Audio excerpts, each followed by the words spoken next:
Hi friends, कैसे हैं आप लोग। आप देख रहे हैं शाही पाठशाला और मैं हूं B K Singh. Daily 110 important current affairs लेकर आपके बीच उपस्थित होता हूं। तो आइए शुरू करते हैं।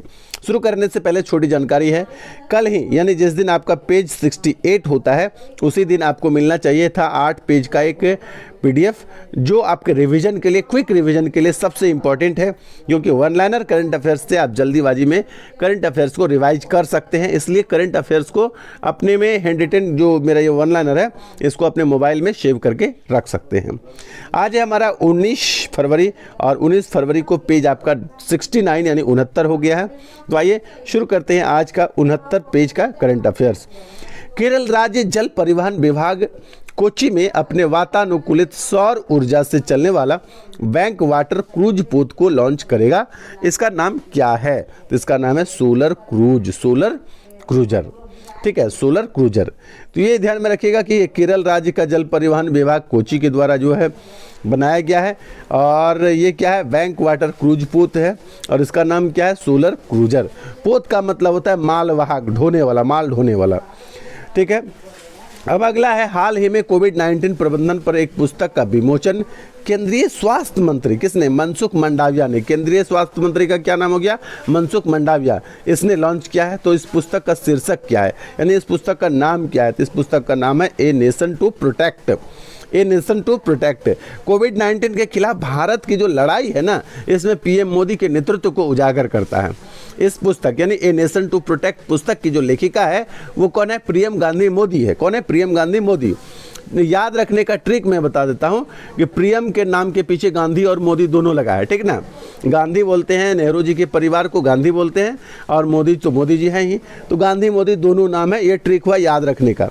ठीक है, बाकी किसी बात से आपको कोई लेना देना नहीं। आइए नेक्स्ट को सुनते हैं। हाल ही में नेपाल यूनिफाइड पेमेंट इंटरफेस यानी यूपीआई पेमेंट स्वीकार करने वाला पहला विदेशी राष्ट्र बन गया है। ठीक है, यूपीआई पेमेंट को स्वीकार करने वाला पहला विदेशी राष्ट्र कौन बन गया है? तो अपना पड़ोसी नेपाल बन गया है। ठीक है, याद रखिएगा, यूपीआई पेमेंट स्वीकार करने वाला पहला विदेश नेपाल। नेक्स्ट है, केंद्रीय पर्यावरण मंत्री भूपेंद्र यादव ने प्लास्टिक अवशिष्ट प्रबंधन संशोधन अधिनियम 2022 की अधिसूचना जारी की है।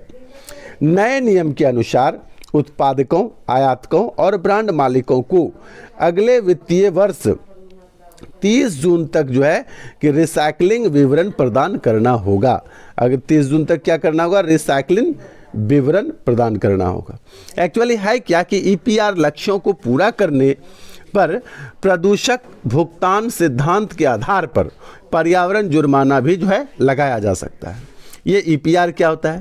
तो ईपीआर का फुल फॉर्म होता है एक्सटेंडेड प्रोड्यूसर रिस्पॉन्सिबिलिटी। इसका हिंदी में मीनिंग होता है विस्तारित उत्पादक उत्तरदायित्व। किसी विशेष वर्ष के लिए अधूरे ईपीआर दायित्वों को अगले 3 वर्षों की अवधि के लिए भी बढ़ाया जा सकता है। ठीक है, अब आइए अगला है, सामाजिक न्याय और अधिकारिता मंत्री कौन है? डॉक्टर वीरेंद्र कुमार। सामाजिक न्याय और अधिकारिता मंत्री कौन है? डॉक्टर वीरेंद्र कुमार ने डीएनटीज की आर्थिक योजना, ये यहाँ पर की नहीं होगा, आर्थिक योजना सीड्स लॉन्च किया है। ये याद रखिएगा, सामाजिक न्याय और अधिकारिता मंत्री डॉक्टर वीरेंद्र कुमार ने डीएनटीज की आर्थिक योजना सीड्स लॉन्च किया है। ये सीड्स योजना जो है ये घुमंतुओं सबके लिए लॉन्च किया गया, उसकी आर्थिक सुधार के लिए, उसके वित्तीय सुधार के लिए, उनके शैक्षणिक सुधार के लिए, सभी प्रकार के सुधार के लिए इस सीड्स योजना को लॉन्च किया गया है। अब आइए नेक्स्ट है, किस देश के सबसे बड़े टेलीस्कोप से प्लूटो ग्रह के वायुमंडलीय दाब प्रेशर एटमॉस्फेरिक प्रेशर मापने में सफलता पाई है? तो ये भारत का टेलीस्कोप है, इसी से जो है प्लूटो ग्रह के वायुमंडलीय दाब को नापने में सफलता पाई है। यह कहाँ पर लगा हुआ है? तो उत्तराखंड के नैनीताल में, और नैनीताल में एक जगह है देवस्थल में टेलीस्कोप लगा है, वहीं के वैज्ञानिकों ने ये सफलता पाई है। अब अगला नेक्स्ट है, ग्रेटर मालदीव रिज जो हाल ही में चर्चा में रहा है, कहाँ पर स्थित है?